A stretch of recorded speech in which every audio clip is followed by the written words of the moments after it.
Hello everybody, and welcome back to Alice in Wonderland by Lewis Carroll. This is Sascha Cooper, and I'm a professional actress based in Brighton, represented by Dreams Productions Limited.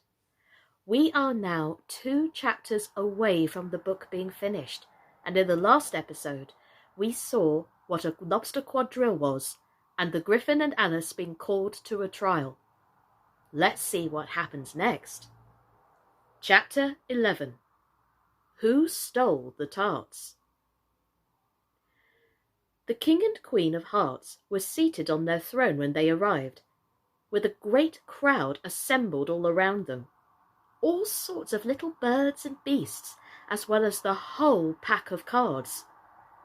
The knave was standing before them in chains, with a soldier on each side to guard him, and near the king was the white rabbit, with a trumpet in one hand and a scroll of parchment in the other. In the very middle of a court was a table with a large dish of tarts upon it.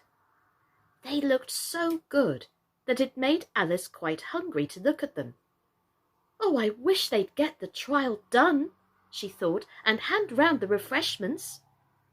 But there seemed to be no chance of this, so she began looking at everything about her to pass away the time. Alice had never been in a court of justice before, but she had read about them in books, and she was quite pleased to find that she knew the name of nearly everything here. "That's the judge," she said to herself, "because of his great wig." The judge, by the way, was the king, and as he wore his crown over the wig, look at the frontispiece if you want to see how he did it. He did not look at all comfortable, and it was certainly not becoming.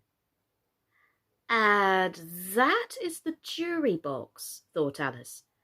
"And those 12 creatures."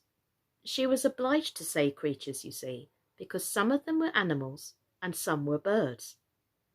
"I suppose they are the jurors."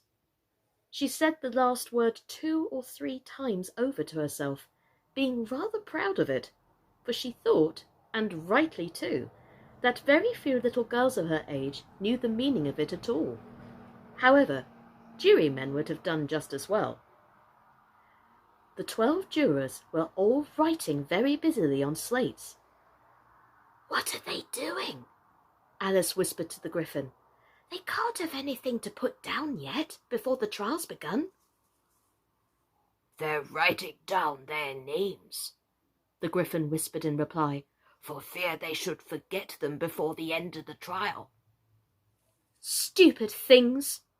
Alice began in a loud, indignant voice, but she stopped hastily, for the white rabbit cried out, "Silence in the court!"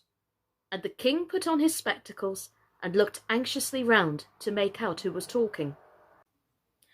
Alice could see, as well as if she were looking over their shoulders, that all the jurors were writing down stupid things on their slates, and she could even make out that one of them didn't even know how to spell stupid, and that he had to ask his neighbour to tell him. "A nice muddle their slates'll be in before the trial's over," thought Alice. One of the jurors had a pencil that squeaked.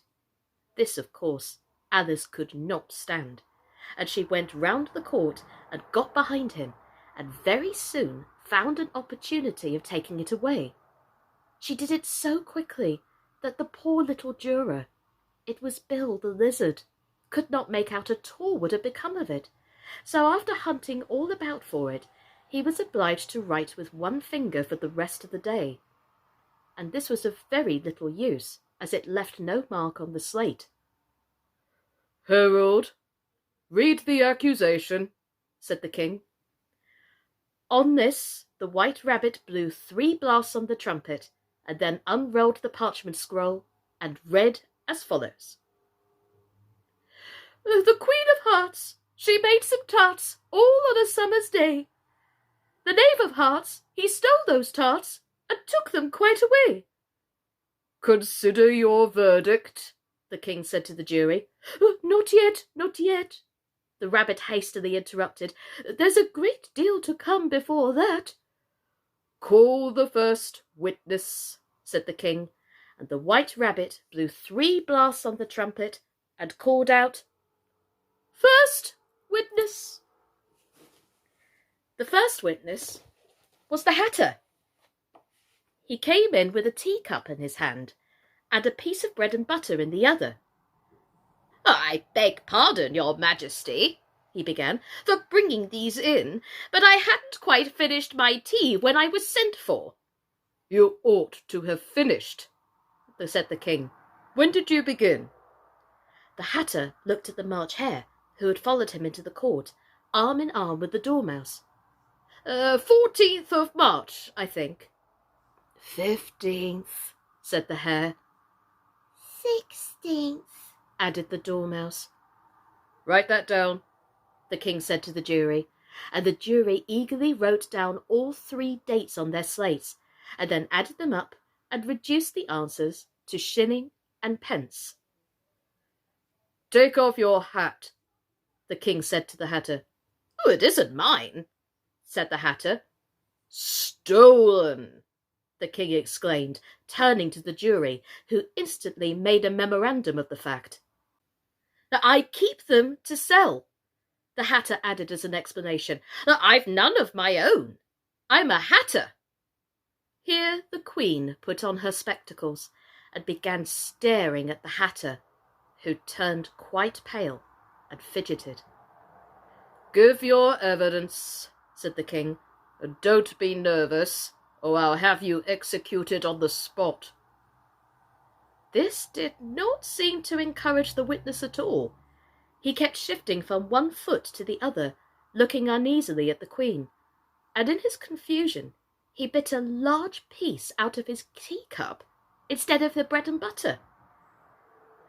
Just at this moment, Alice felt a very curious sensation, which puzzled her a good deal, until she made out what it was. She was beginning to grow large again, and she thought at first she would get up and leave the court. But on second thoughts, she decided to remain where she was, as long as there was room for her. I do wish you wouldn't squeeze so, said the Dormouse, who was sitting next to her. I can hardly breathe. Well, I can't help it, said Alice very meekly. I'm growing. You've no right to grow here, said the Dormouse. Don't talk nonsense, said Alice more boldly. You know you're growing too. Yes, but I grow at a reasonable pace, said the Dormouse, not in that ridiculous fashion. And he got up very sulkily and crossed over to the other side of the court. All this time the Queen had never left off staring at the Hatter, and just as the Dormouse crossed the court, she said to one of the officers in the court, Bring me the list of the singers in the last concert, on which the wretched Hatter trembled so that he shook both his shoes off. Give your evidence, the king repeated angrily, or I will have you executed, whether you're nervous or not. I'm a poor man, your Majesty, the Hatter began in a trembling voice, and I hadn't begun my tea, not above a week or so. And what with the bread and butter getting so thin, and the twinkling of the tea— The twinkling of the what? Said the king. It began with the tea, the Hatter replied. Of course twinkling begins with a tea, said the king sharply. Do you take me for a dunce? Go on. I'm a poor man, the Hatter went on, and most things twinkled after that. Only the March Hare said— I didn't, March Hare interrupted in a great hurry. You did, said the Hatter. I deny it, said the March Hare. He denies it, said the king. Leave out that part. Well, at any rate, the Dormouse said— the Hatter went on, looking anxiously round to see if he would deny it too. But the Dormouse denied nothing, being fast asleep. After that, continued the Hatter. "I cut some more bread and butter." "But what did the Dormouse say?"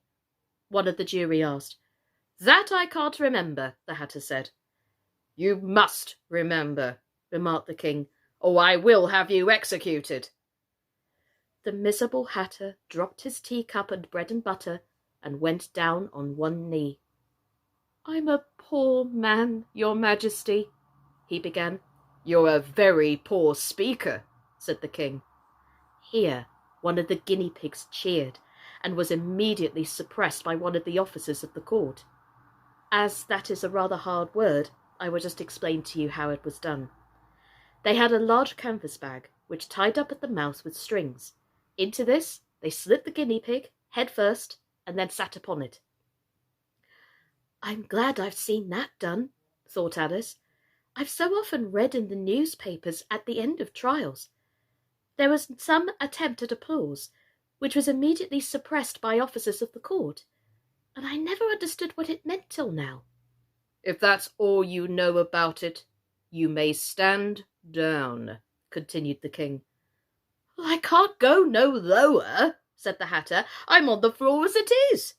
"Then you may sit down," the king replied. Here the other guinea pig cheered and was suppressed. "Come, that finished the guinea pigs," thought Alice. "Now we shall get on better." "I'd rather finish my tea," said the Hatter, with an anxious look at the Queen, who was reading the list of singers.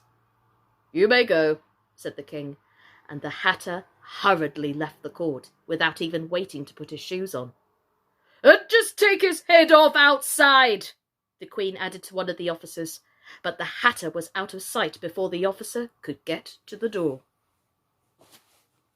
"Call the next witness," said the king. The next witness was the Duchess's cook. She carried the pepper box in her hand, and Alice guessed who it was, even before she got into the court, by the way that people near the door began sneezing all at once. "Give your evidence," said the king. "Shan't," said the cook. The king looked anxiously at the White Rabbit, who said in a low voice, "Your Majesty must cross-examine this witness." "Oh, well, if I must, I must," the king said with a melancholy air, and after folding his arms and frowning at the cook till his eyes were nearly out of sight, he said in a deep voice, "What are tarts made of?" "Pepper, mostly," said the cook. "Treacle," said a sleepy voice behind her. "Collar that dormouse!" the Queen shrieked out. "Behead that dormouse! Turn that dormouse out of court! Suppress him! Pinch him! Off with his whiskers!" For some minutes the whole court was in confusion, getting the dormouse turned out, and by the time they'd settled down again, the cook disappeared. "Oh, never mind," said the king with an air of great relief. "Call the next witness."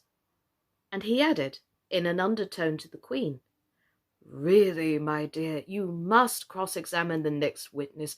It quite makes my forehead ache." Alice watched the White Rabbit as he fumbled over the list, feeling very curious to see what the next witness would be like. "For they haven't got much evidence yet," she said to herself. Imagine her surprise when the White Rabbit read out at the top of his shrill little voice the name Alice!